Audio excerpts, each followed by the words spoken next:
just realize that everything that you put out on the internet will be there forever.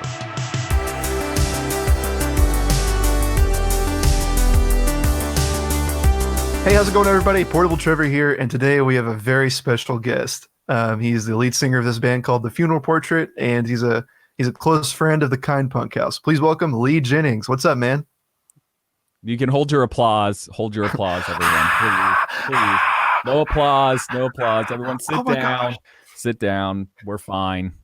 Is that how you enter the stage? Oh, yes. Whenever you perform? I just Please, make sure hold the applause. Yes, okay. Hold your applause. Just chill. We chill here. Just chill out. So There's that one girl that's just like screaming her head off, like wanting an autograph immediately. Well, there's only one person at our shows anyways. So Oh, come on. well, that's how it's going to be anyways from here on out. You know, we can only have like 10 people at shows now. So in this That's true. era of life that we're in.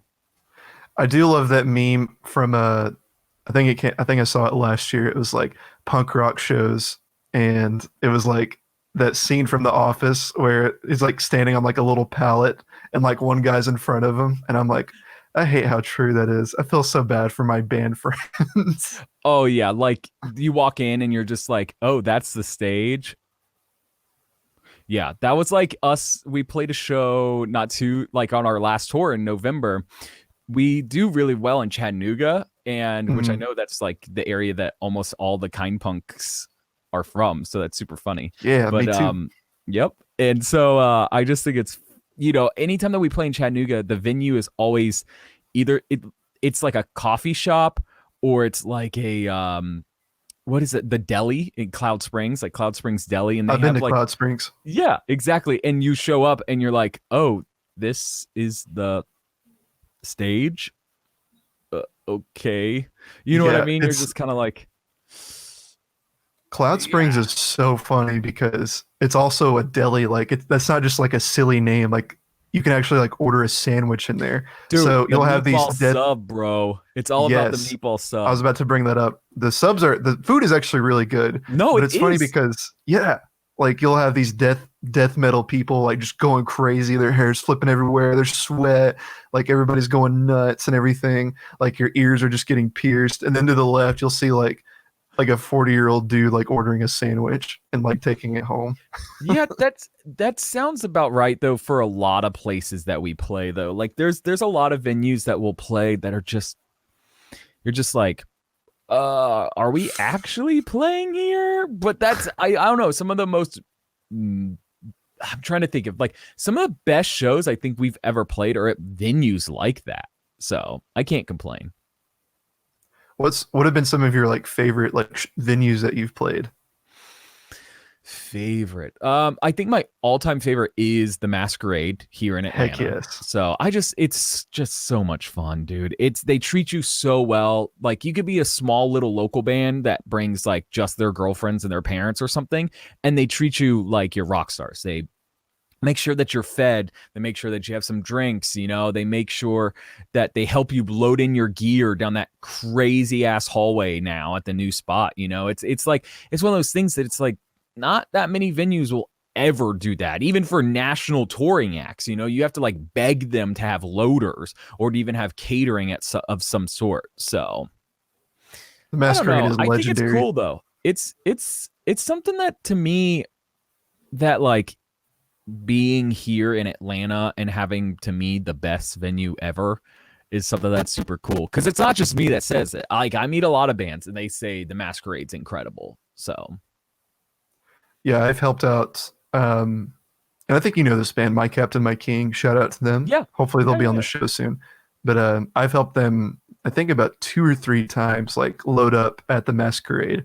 And sure, that hallway is ridiculous, but it was so much fun. Like the atmosphere is just so cool, and everybody's like really nice that works there.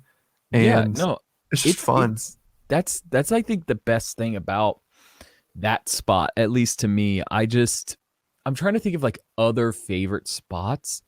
I don't know. I think that's one. I used to love there was this place in New York City, Webster Hall, and it's like in the city, like Manhattan, downtown, like busy, super busy like streets where it's like super hard to find parking, but the shows are always insane. Like our band like sold out like the studio, which is like the smaller venue. It's like 200 cap, but it was just like this like crazy show when we did a headliner there, and I just was so surprised that we could do something like that. And I think it's just because it's New York City and they just thrive off of live entertainment.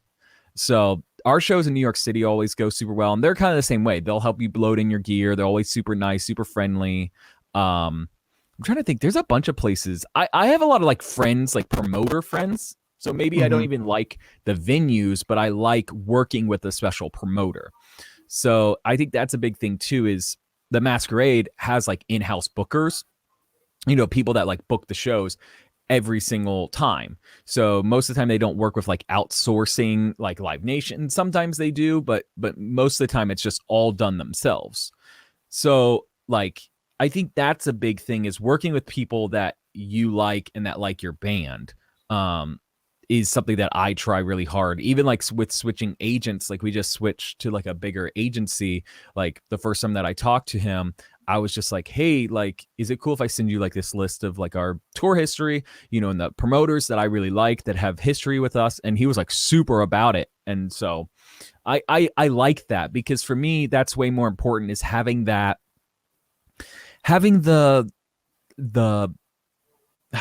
I'm trying to think of the right word. Having the relationship over like the money to me is Hmm. way, way, way more important. So like if this promoter would give us an extra $100, but I know that this promoter works really hard and will grind and will find the right locals or will help us out if we're in a tough spot is way more important than an extra $100 this night.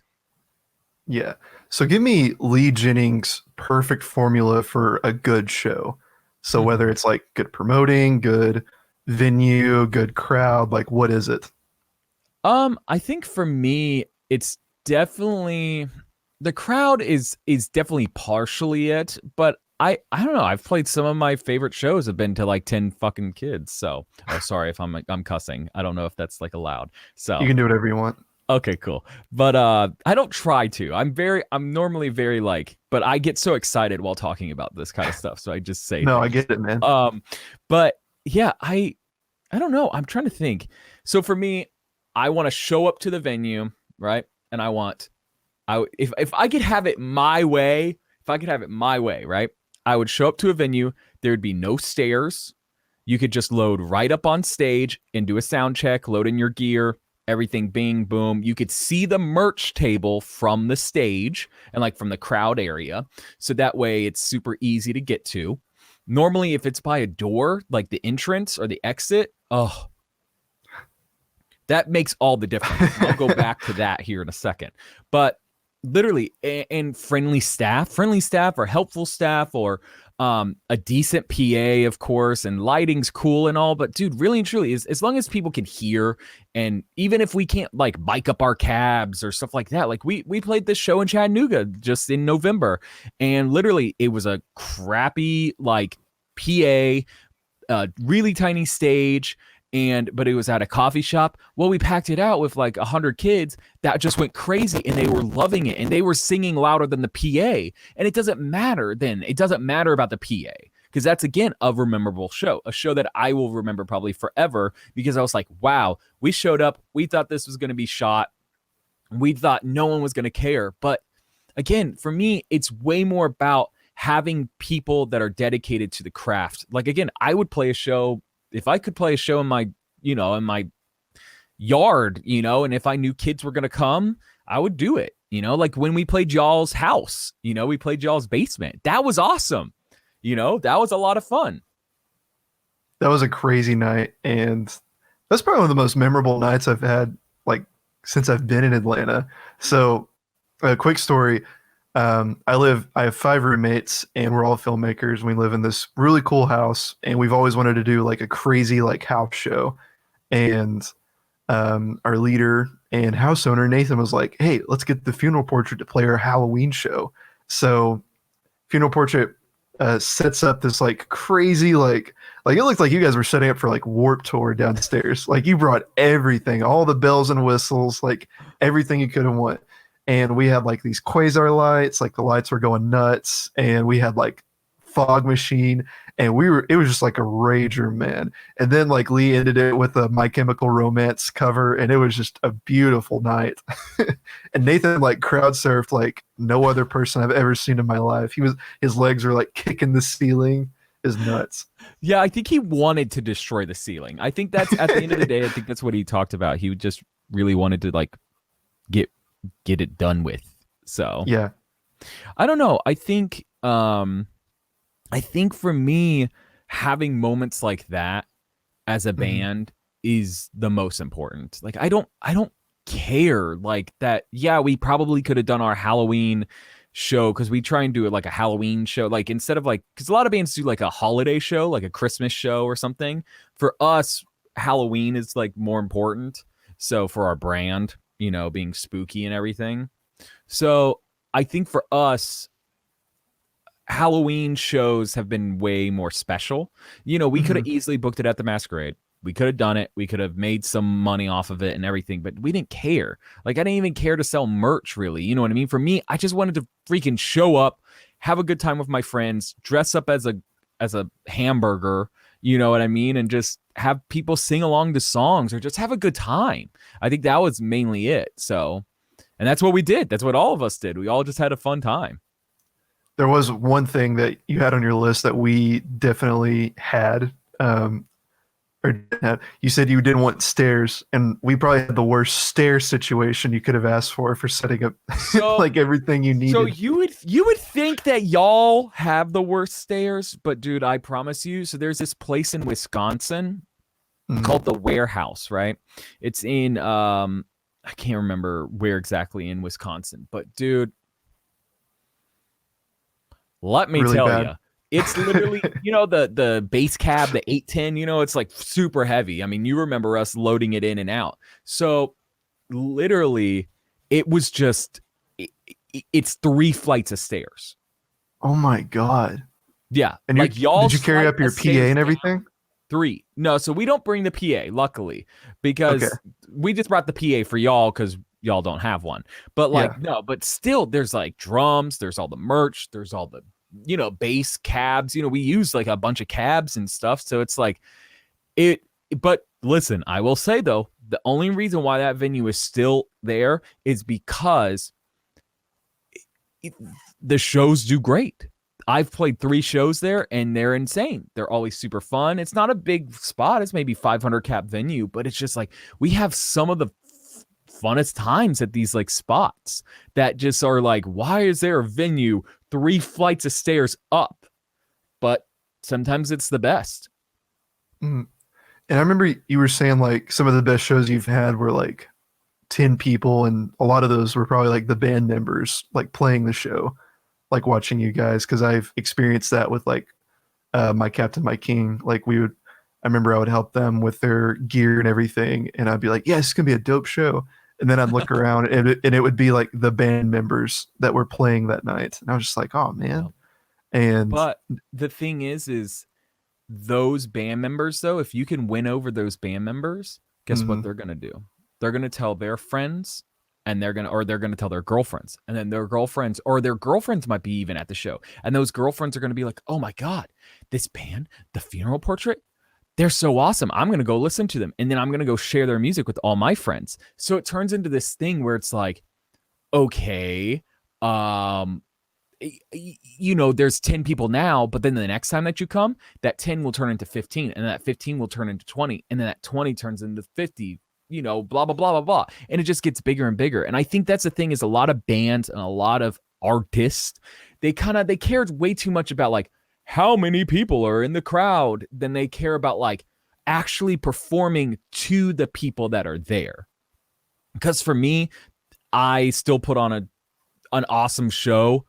I give it my all. I give it the 110% that I always do.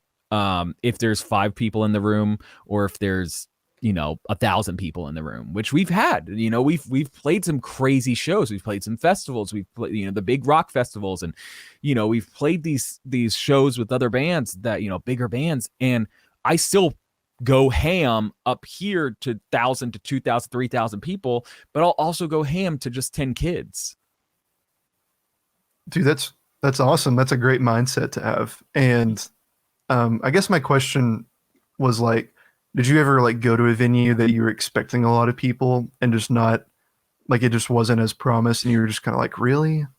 Like, come That on. happened pretty early on, where we would do like a tour with like a band that we thought was bigger, and we were like, huh, I thought this band would draw, at least, 50 kids a night. And then you get there and it's like, oh, we're drawing like 20 and they're drawing 10.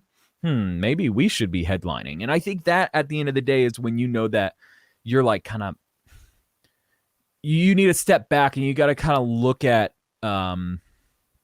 what you're doing a little differently. And I think at the end of the day, the way like the funeral portrait kind of started, which I don't know if we'll probably dive into that a little bit later. Yeah, but, please. I think for me, if I could go back and do something different, I would taking it a little slower with the touring at the beginning. I mean, I did learn a lot, but I think we kind of burnt out a lot of our diehard fans really fast because we would be in their town, every other month, or we'd be playing a local show twice a month or something. And it just burnt everyone out, and I think going back, I don't know, I would have focused more on other things than just touring. Like look at right now. I mean, right now, what is actually succeeding in music, right? Not playing a freaking show. Unless you're playing a show on Minecraft, which I know like American football and Chan and all these like big artists are playing, they're Wait, going that's on a thing? Minecraft. Yeah. Or Twitch, like, and that's something that's why I started, streaming video games because maybe hopefully I can bring my band closer to it. Earlier today I saw that band of Mice and Men. They have a channel on here and they've been writing new music, all four of them together on the channel. And it's been super cool. And I think, but touring is the one thing that once this starts back up, I think touring will be a little bit different again. I think a lot of people are going to start going to shows. I think live music, I think smaller bands, I think people are just going to be like, wow, like we took this for granted. Now we can't. We got to get back into it. We got to keep going. Just like the movie theaters. I think movie theaters are going to go back up. I think everything is, at least for a year or two. Yeah, that's kind of how I've been thinking. I'm like, what am I going to do when it's okay to go back out? Because not going to get into politics, but Georgia is now open. Unfortunately, it sucks, and yeah, in a way. I mean, yeah. just it's stupid. All of it's stupid. Mm-hmm. But that being said, like whenever I actually can go out, I'm going to I'm going to see movies. I want to go to like concerts. Like there's so many things that I just want to do. I want to go like I want to go to the grocery store without having any fear. I want to go to a Mexican restaurant and just sit down.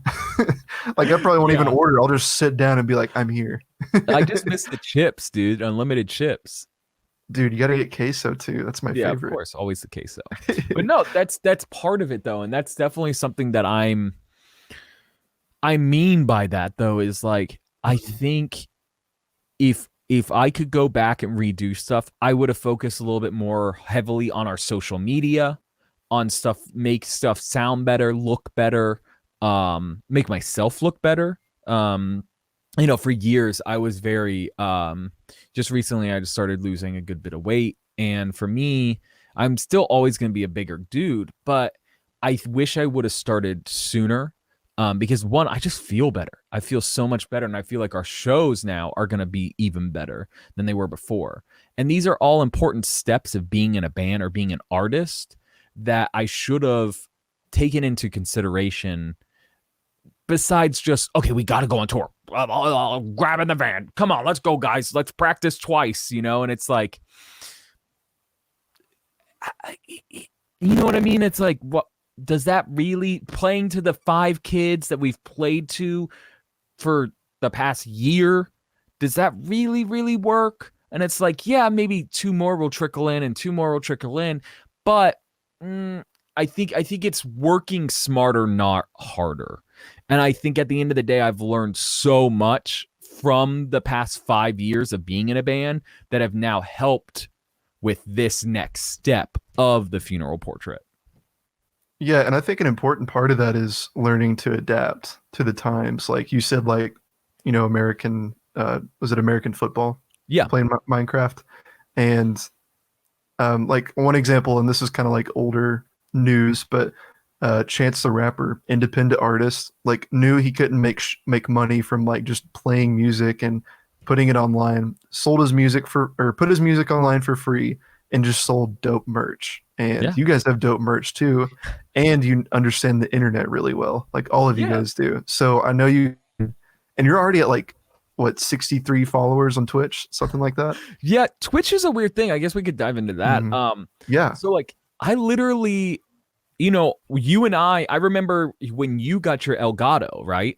That was like when we started kind of talking about, oh, should I get in? I've been wanting to get into streaming because I literally, my girlfriend, she's huge into the Twitch community.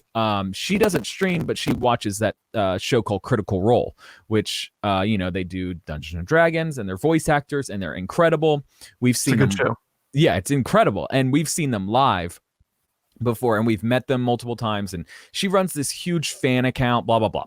But long story short, push that aside. I've known about Twitch and the community and how awesome it is for years and years, like 4 freaking years now, right? And it's something that I've like, oh, I wanted to do about 2 years ago. I was like, I'm going to do it.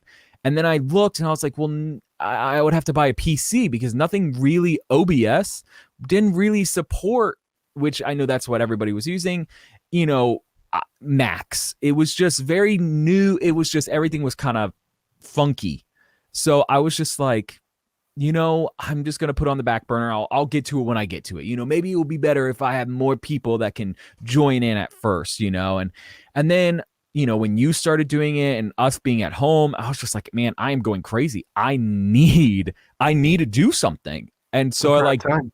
yeah, and I dove in and now I have like 60 something followers and I got like 10 subscribers, which, hey, listen, the subscribers are the weirdest part to me because I'm just having fun, but someone wants to pay to like be a part of the community. And I think that's something that a lot of people, they just don't understand. Like in music, they expect to get everything for free.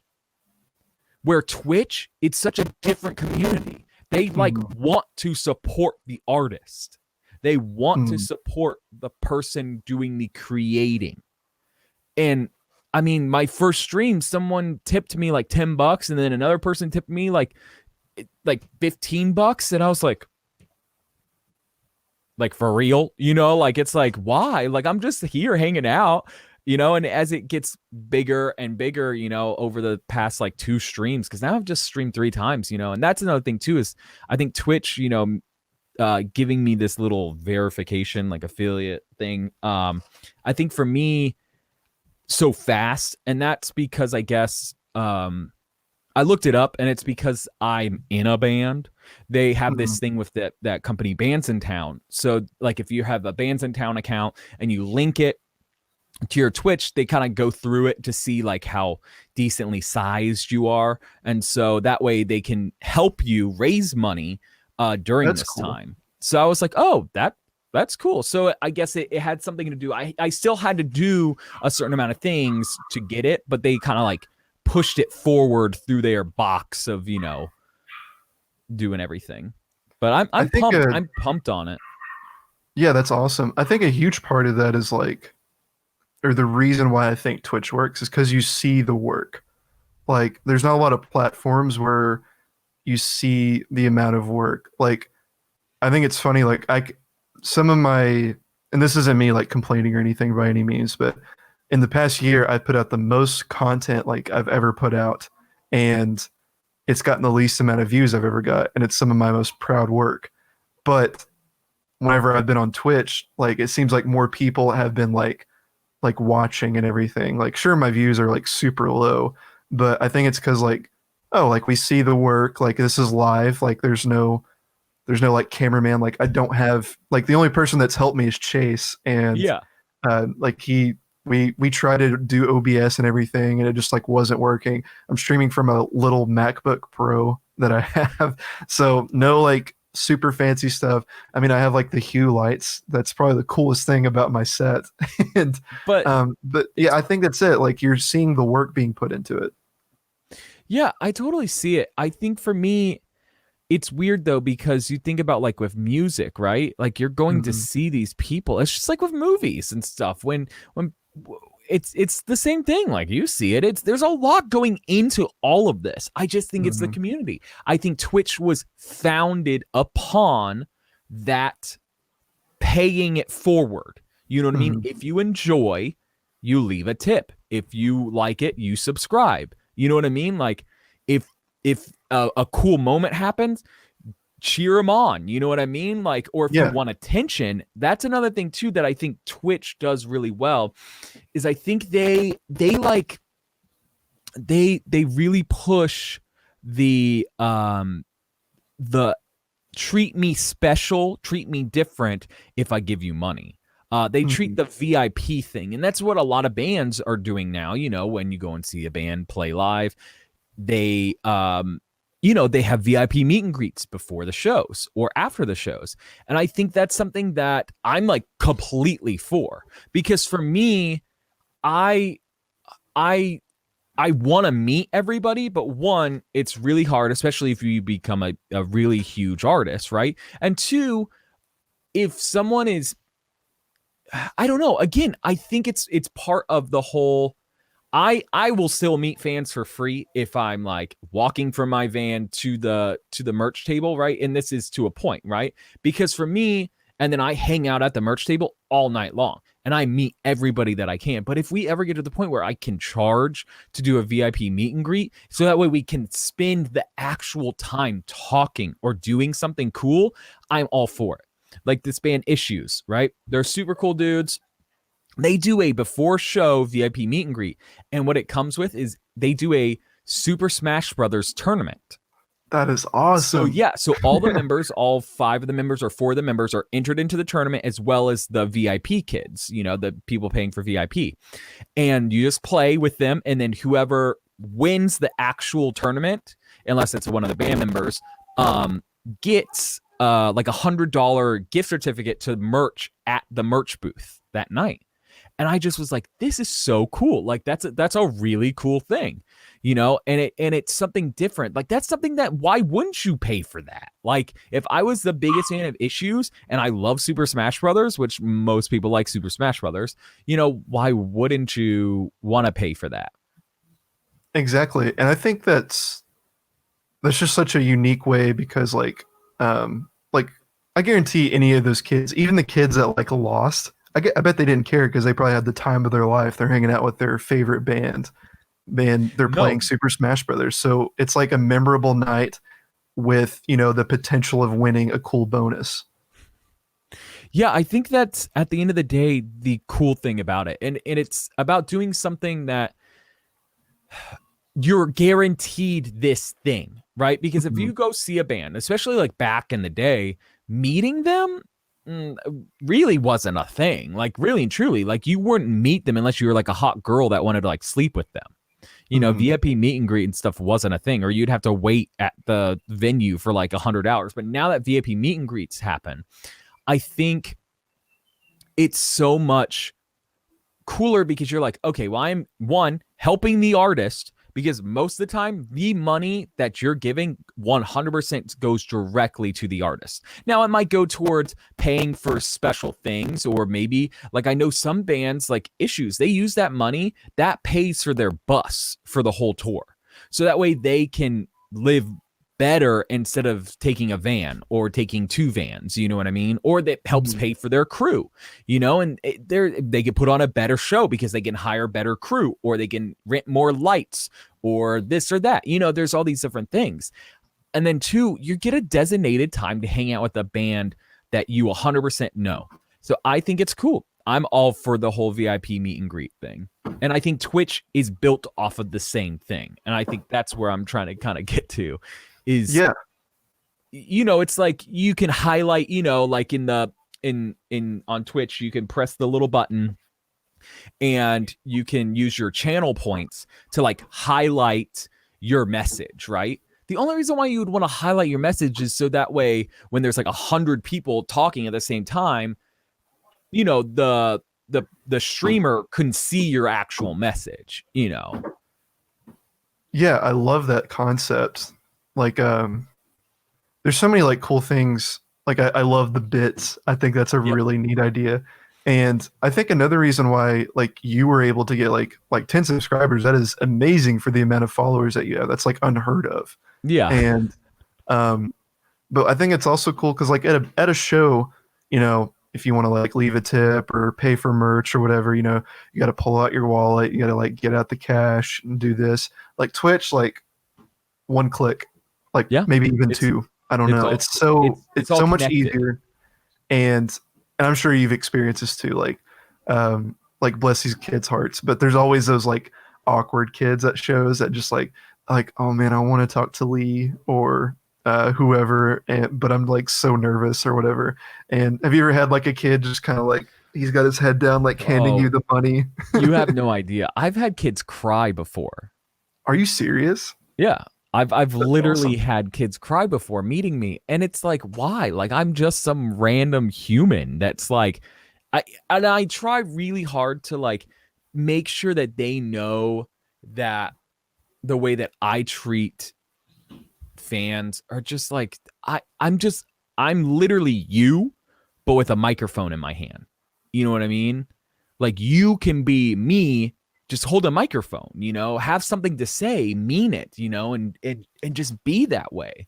And I think that's how Twitch is as well. Twitch is giving people like you and like me that were probably not the most popular kids in high school. Um, you know, you know, it's Yeah. giving us a platform to just be us with our friends, that then our friends turn into more friends, and then those friends become fans, and then the fans become this cult following. Like, I mean, come on, dude. Look at freaking Ninja, man. You can go to Target and buy his hair. Yeah. Literally. You can buy the hair with the visor and stuff. You know what I mean? You Yeah. can literally, come on. Like who would have ever thought that that was gonna be a thing? I never would have thought I had to explain because my parents actually, I think they asked like who Ninja was a while back. They're like, "Who is this guy? He's on the news," and I was just like, Yeah. He plays video games." And they're like, and I was like, "And that's it. Yep. He's really good at Fortnite," and they were just blown away by that. And that, like, I didn't even think I would see like, there's plenty of video game merch Yeah. like at Target, but there's no video like gamer merch. No, And for that's real. what's so mind blowing to me. Yeah, I think at the end of the day, that's where we are though, because so I'm 30, right? So I know I don't look 30, but I am. So, but Leave I baby grew up, face. and when I was growing up though, um I don't know, I was super super into video games. Hugely into video games, especially Nintendo. I've had every single console that is imaginable. I've never played any like PC games. Just PC games were never my thing, besides like Roller Coaster Tycoon and The Sims. Like those are the only two that I ever played. Take that back, Diablo. I did play Diablo 2 a lot. Diablo's dope. Yep. So, but basically, I don't know. I was that nerdy kid. I loved Pokemon. I loved Yu-Gi-Oh. It was just I just was super nerdy. I don't know. And then I got into other anime, and I got into like everything that I could that was just nerdy, I guess. And then I found music, and that's when things changed. But before that, like, I remember walking into Hot Topic, one being like frightened. This is like 10, 11-year-old me that just wanted to go in there to get the Nintendo merch, because they had this huge spread of like just every Nintendo merch thing that you could think of, like kind of like how they are now, where they had the Zelda shirts, I had this super cool like red jacket with the white stripes, like pinstripe down the side, and it was like a Nintendo like official jacket. It was so cool. And finding that at like Walmart or Target wasn't a thing then, so I had to go to Hot Topic and get it.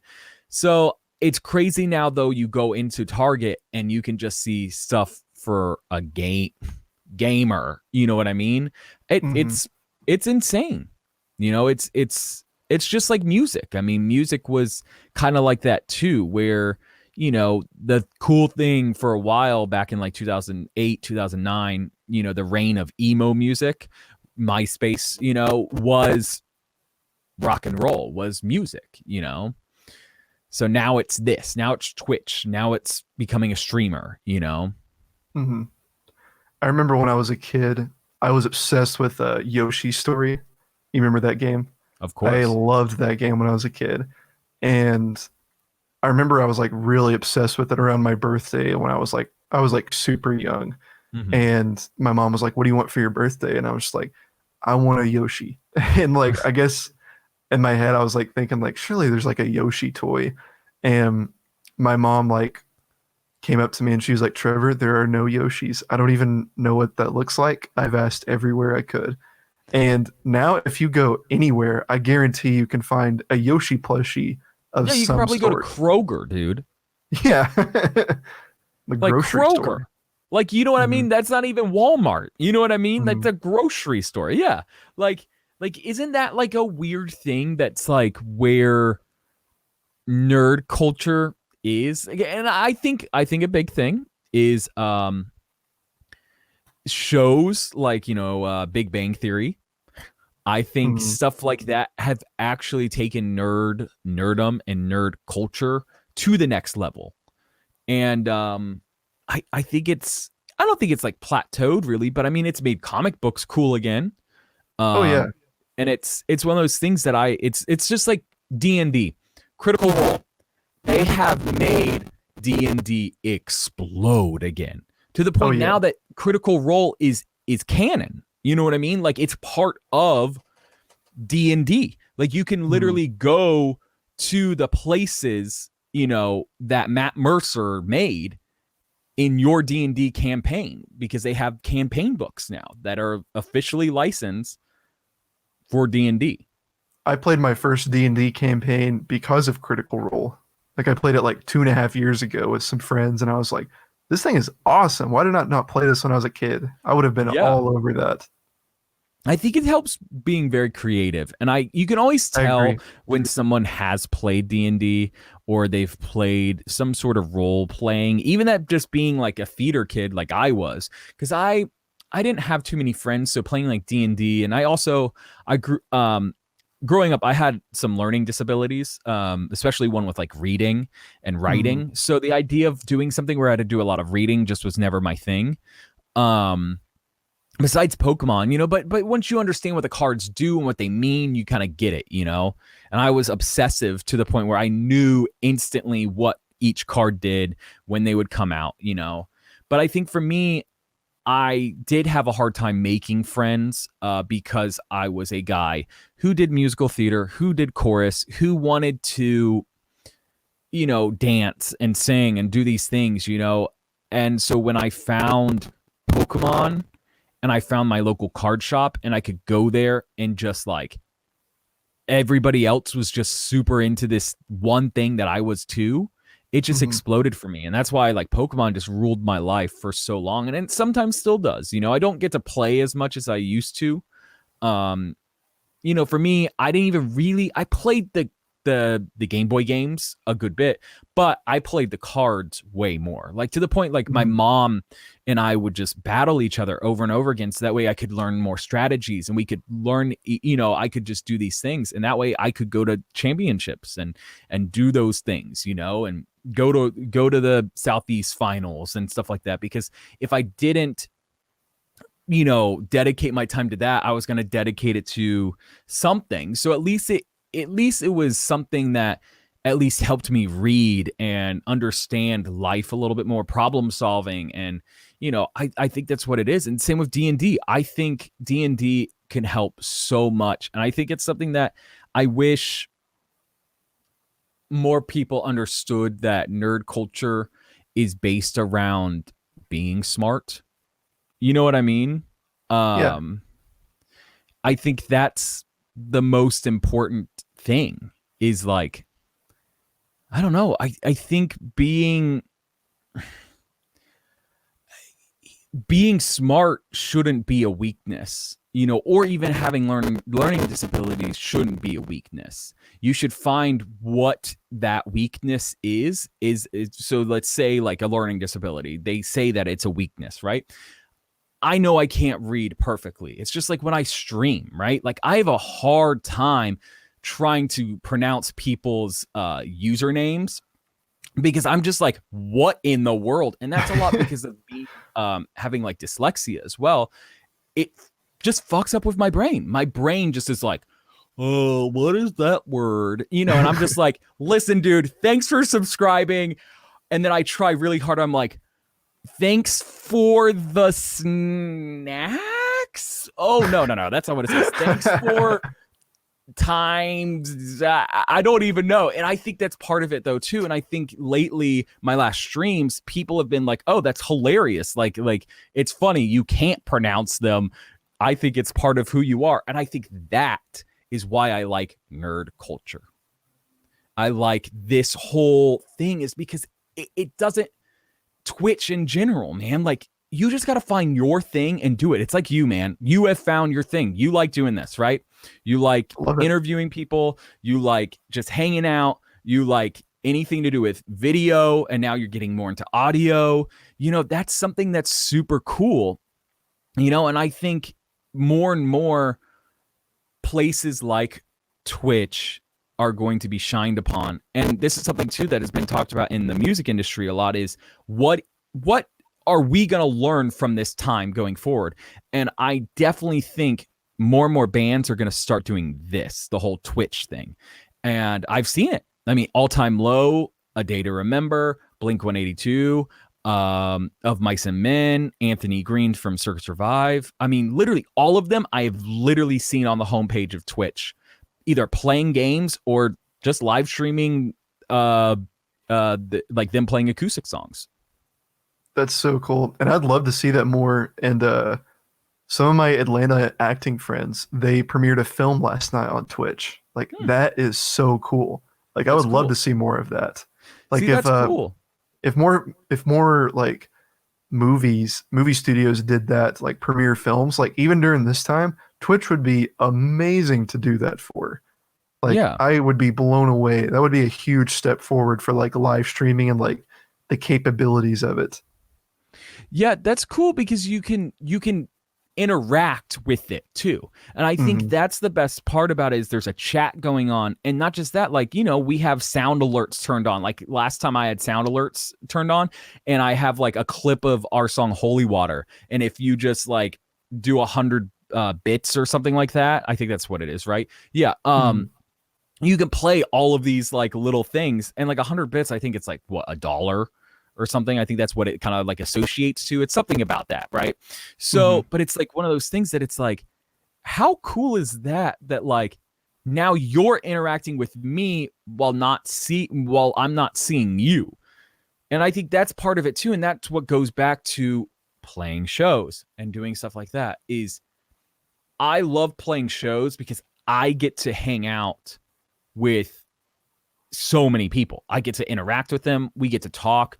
They get to sing in my face. I get to sing in their face. You know what I mean? And we get to take photos, and we get to sometimes eat cool food together. You know what I mean? Like drink some Hmm. bubble tea. Like, you know what I mean? Like that to me is the part of touring that I just love. I just love meeting people. That's why I do love the packed out shows, because I get to meet a lot of people, but I also do love the small shows because I get to spend time with just those 10 people. for a few hours, where before at a packed ass show, I can spend time with those 10 people or 10 super fans only for like 10 minutes because I've got like 1,000 other people I got to pay attention to. Going back to my original thing, VIP, right? That's why people pay for VIP. That's why people want stuff like Twitch so that way they can feel included and involved.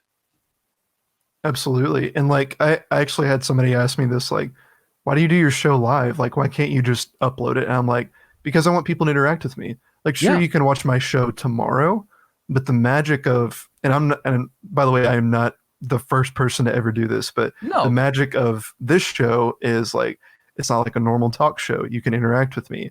I would Mhm. like to grow an audience to where I would love it if like hundreds of people were just commenting right now. That would be awesome. Yeah. But whenever I get to that point, I'd love to like have a segment on the show where I'm like, okay, now let's go to the comments. Let's like have the guests respond to it because I think that would be really cool. And then the guest can be like, oh, 420 guy man, sure, I can do this thing. I can't even think of a question, but Yeah. I think that's what people are craving for, especially in a time like this, is just like community and interaction. Like, we haven't had any comments tonight, and that's totally fine. But if people are commenting, like it almost sends like dopamine to you. Like you're like, whoa, like somebody saw what I said and they responded. Like They I love reacted when I to it. go Yep. on a Twitch stream and I on some streamer and I say something stupid like, do you think Tom Nook is the Antichrist or something? And then they're like, oh yeah, I do think Tom Nook. And I'm like, hey, I asked that. And then Yeah. it starts See, isn't sparks a that debate. cool? Especially if like the streamer is being watched by like 1,000 people or 2,000 people, and Mm, you're the one that they decide to talk to. And I think again that goes to the whole microtransaction of spending money. mm, Like I think people want their question to be heard. So if say your channel explodes, right? You just keep doing this because I mean it's please. growing already. I mean it's growing. You just started. What? Like Mhm. what? How many episodes is this? Is this like This is episode 17. see, dude, and you're already at where you are. Just think about where you're going to be at episode 70, Mm, and you can even go back and talk to older people. Like you can talk to me next year. You know what I mean? Bring back this guest. We're going to bring him back. And guess what? Your stream will be bigger. And hopefully the person that you're talking to will be bigger. And so it's that thing that then you build off of each other. It's just like with me, like bringing your hosting your stream on my Twitch, even though I only have 60 followers.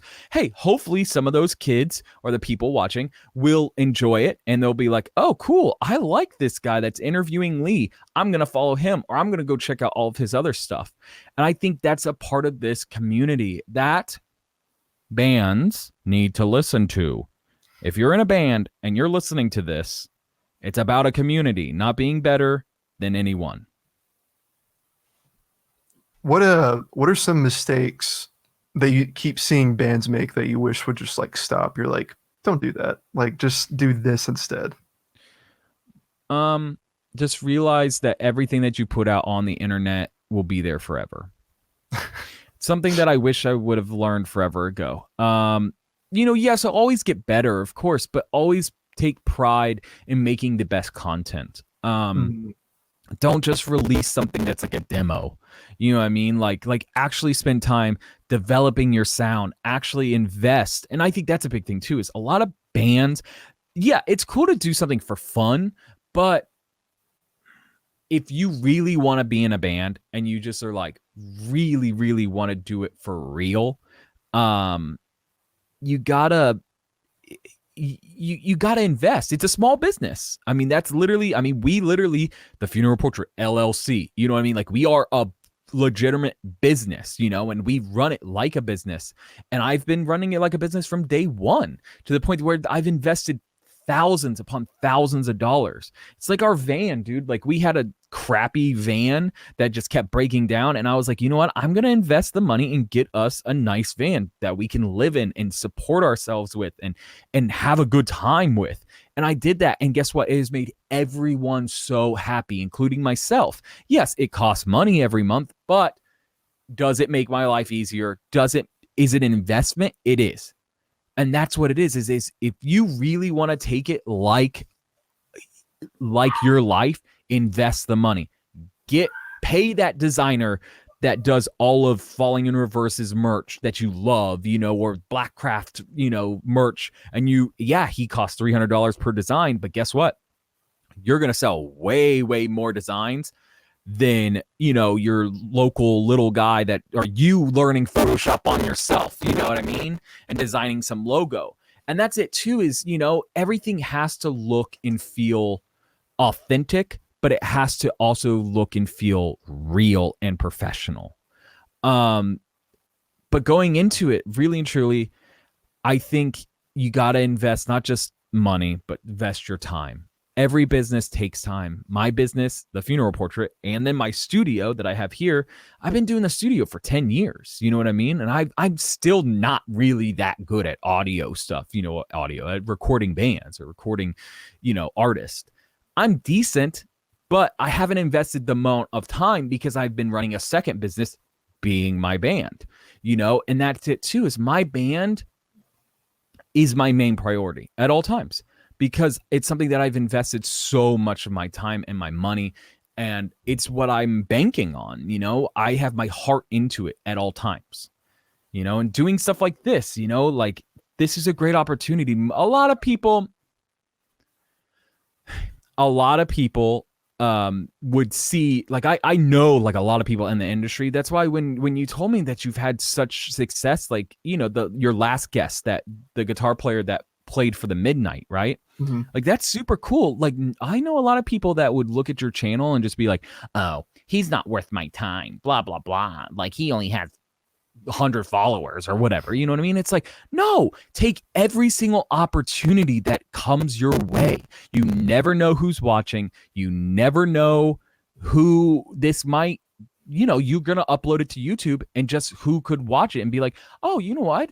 I need a new guitar player for my band. Let me hit this person up. Or, oh, wow, I've never heard of his band before.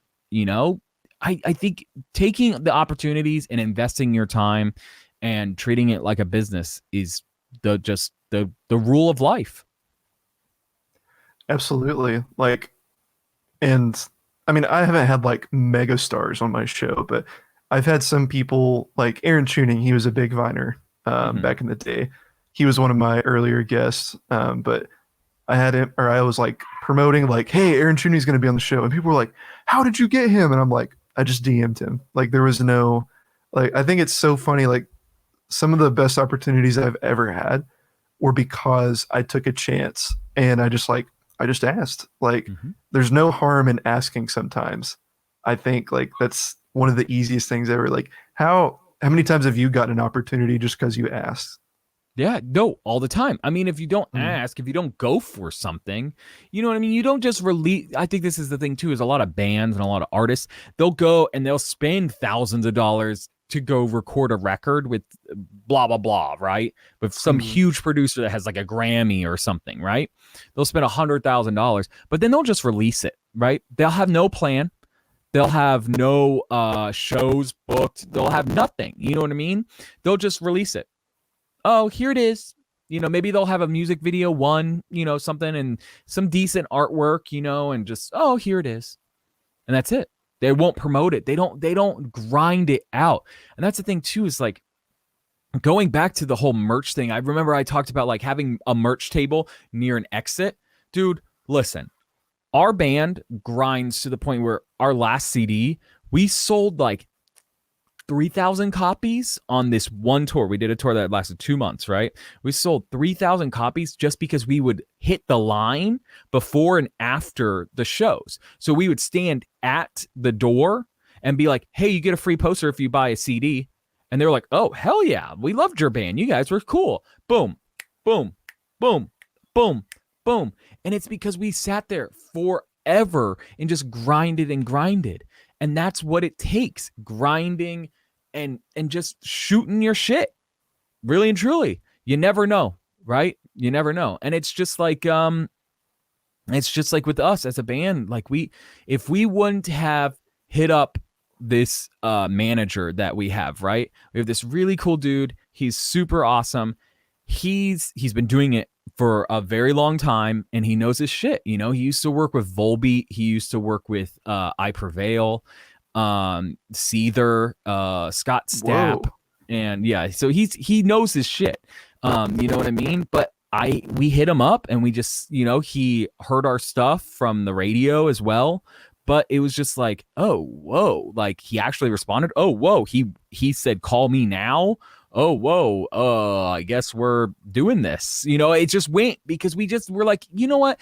We want him. You know, he's done a lot of stuff for a lot of bands. You know, let's just hit him up. And we hit him up, and it just worked. And I think at the end of the day, that's what it is, though. It's the grind. Like, we gotta grind. It's just like you, dude. You're grinding, even though this isn't really like paying your bills. But guess what? If you keep grinding at this, who knows? Maybe it will. You know, maybe it's gonna turn into Consistency that. consistency is the game. Like Mm-hmm. with any form of art, like, and this is almost a whole another topic, but I think it kind of relates. I've had a lot of people ask me like, how do you stay creative? Like, what do you do? I think you should put yourself at a disadvantage with whatever you make. And by that, I mean, so for example, I think part of the reason Vine was so awesome whenever it came out was because it was literally almost like a camera app, and you just like did your thumb like that, and that was it. Whatever you did, that's what was posted. And then the reason it failed is because they added all this other shit to it. It was just like you could upload your own videos and everything. And for me, like with filmmaking, like I'm part of this community called the Thunderdome, and like we roll this dice, and whatever the numbers like they stand for something, it'll say like only 6 shots, all in slow motion. So I'm like, cool, what can I do in 6 shots? And I only have a minute. And you've probably had this kind of situation happen with music too. Like maybe the venue was like, hey, you can only play like 3 songs, and you're like, how can I put on the best performance in 3 songs? Like, or how can I or do something like if with music, like can I write this song in an hour, or can I write this song in 3 days and record it and put it out on Spotify? Like do That's seriously like so been so beneficial to me. Like if you stop having like all this freedom in your head with what you can do and just condense it to like these challenges, then I think you're going to make such much or so much more art, and it's just going to flow, I think. Have you experienced that before? Yeah, I mean, for making music, you know, it's hard because sometimes, especially if you become successful or you have at least some sort of fan base, you have a box that I guess you have to live in, right? Or if you Hmm. sign a contract with a label, or there's certain investors and stuff like that, you have this like box that, you know, like you gotta like fit in. And it's like, okay, how am I supposed to fit in this box, right? When I'm this big. So you Hmm. just become like, okay, well, how can we stretch the box? How can we get it to be bigger and bigger and bigger? And then eventually the box goes away. And I think that's more what it is bands and artists and creatives have to learn there is no box. There's no box. You are a human that's, you know, I'm 6'4", but some people are, you know, 4'9". Some people are 3 feet, you know, some people are 7 feet. You know what I mean? You are a human. You don't fit into just one box. You can do whatever you want. You know, it's one of those things though that you just gotta tell yourself, don't don't just limit yourself because you one don't think that you're good enough, and two that you know, oh, nobody's gonna see this, so I'm not gonna try. Like nobody's gonna care. I've heard that so many times. Yep.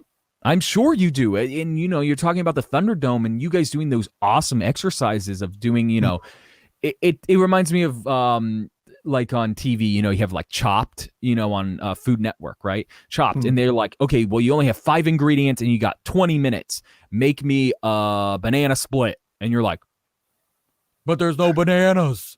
You know what I mean? And you're like, oh shit, like what am I supposed to do? It's the same thing goes to everybody that's creative. The same thing. The same thing goes on and on and on. Yeah, I I think love. Oh, good. I think what we as creatives need to do, and I think that's what this is doing. I think in a weird way, being stuck at home away from studios, some do have this, a home studio and stuff, but being away from home from people that can help us be even more creative or paying somebody to do something for us, you just learn it yourself. I don't know. It's like us doing our video. We have this as I don't know if anybody that likes my band is actually watching, but like we have the acoustic version of Holy Water coming out soon, right? That you edited for us, right? I edited it. Yeah, exactly. See, you edit it for us. And that's the thing is like, I don't know how to edit. I can shoot stuff kind of and just kind of do some stuff. Well, I hit you up and I was like, hey, do you think you could just throw this together for us and like see? And you did and you crushed it. You know what I mean? But it's Thanks, one of man. those things that it's like, if I think that's the thing too is use your resources. I think that's what this time is doing. It's not like I didn't send an email to some like huge company and just was like, "Hey, I saw that you work with My Chemical Romance." It's like I like you. Can you edit this? No, like I knew you and I knew all the kind punk, people and I was like, "Hey, uh can you help me out and do this?" And you were like, "Oh, hell yeah, let's make it look awesome." And you did. And that's the thing though. It's like so many people don't realize they just don't realize we more people than you think you do. Mhm.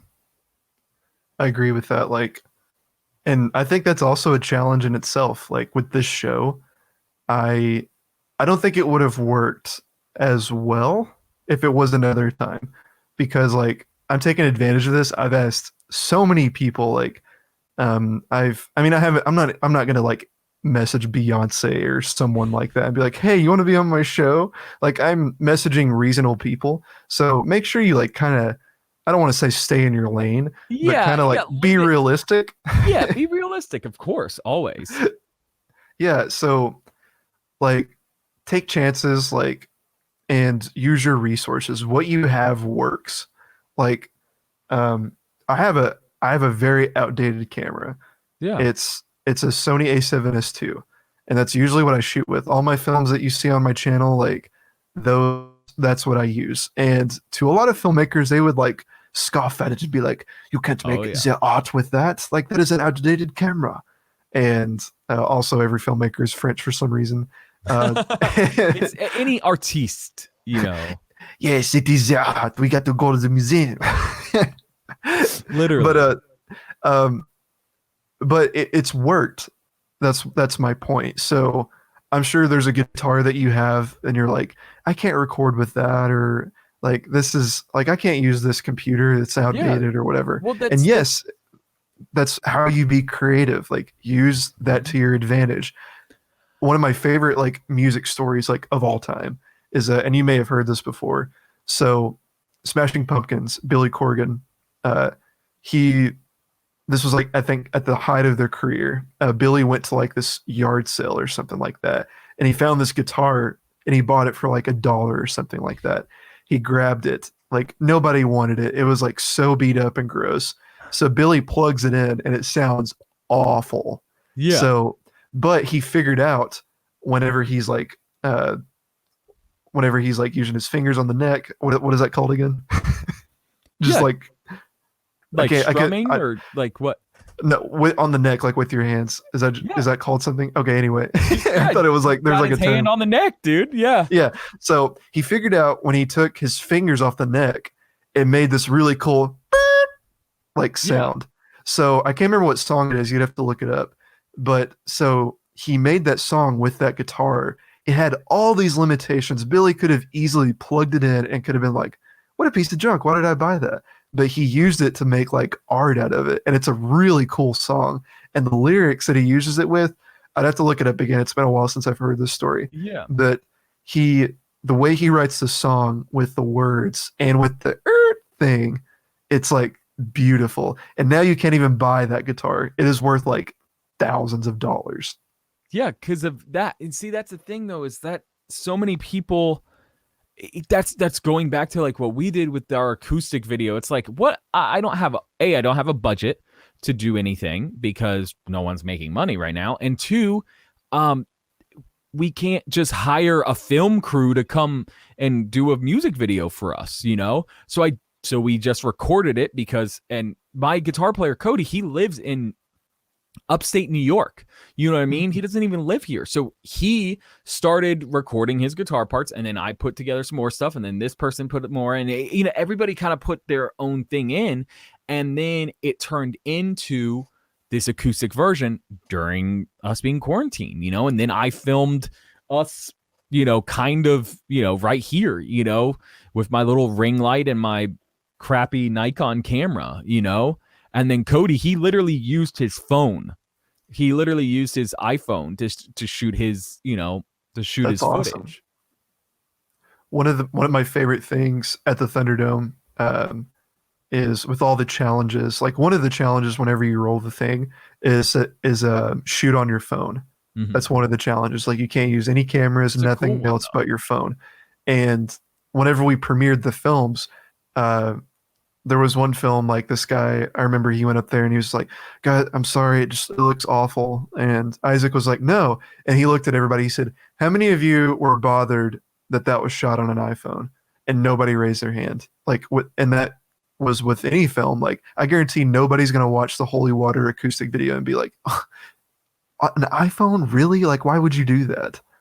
Yeah. Also, we added a VHS filter, so you wouldn't even be able to tell it was a Yeah, high you won't be quality able to tell. camera. But we kind of did that on purpose. And that's a thing too, is use your resources. We knew that it was not going to look the best. So we Mhm. were like, okay, well, what can we do? And that's why I was like, just put a freaking VHS filter over it. You're good with that. I know you like retro. You know what I mean? You like the midnight. So, we all like synth wave. So it's like, it's one of those things that it's like, for us, if it's not going to look awesome, try and make it look awesome. Do everything in your power so that way you're proud of it. Mhm.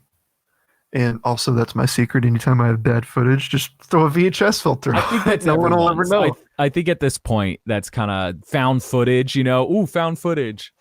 Mm.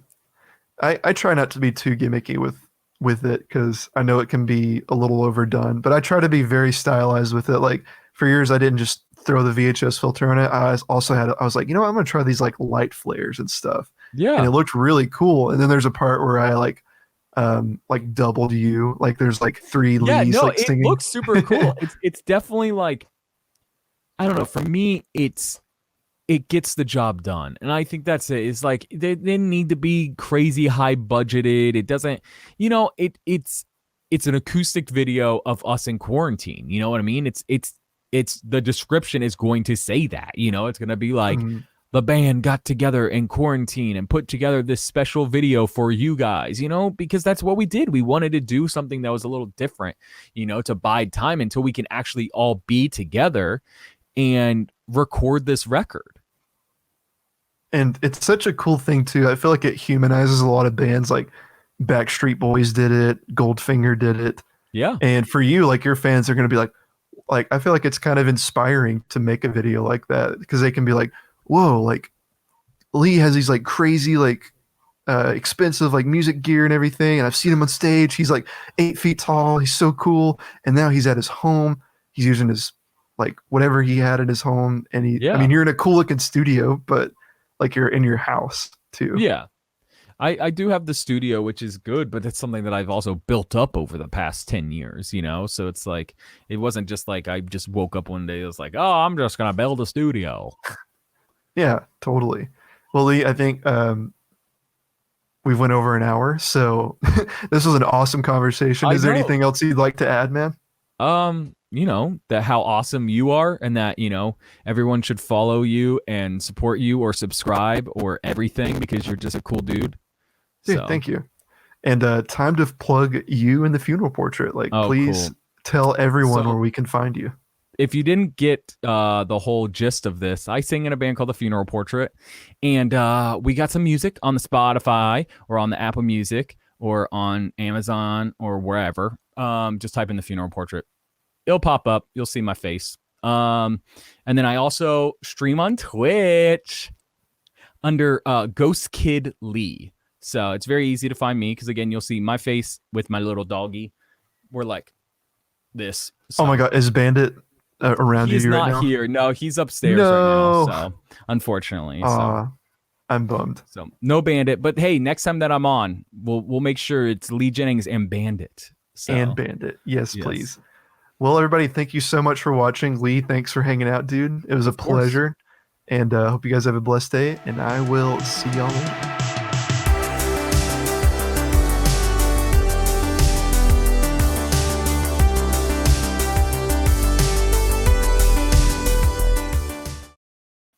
Besides just okay, we got to go on tour. Grab in the van. Come on, let's go, guys.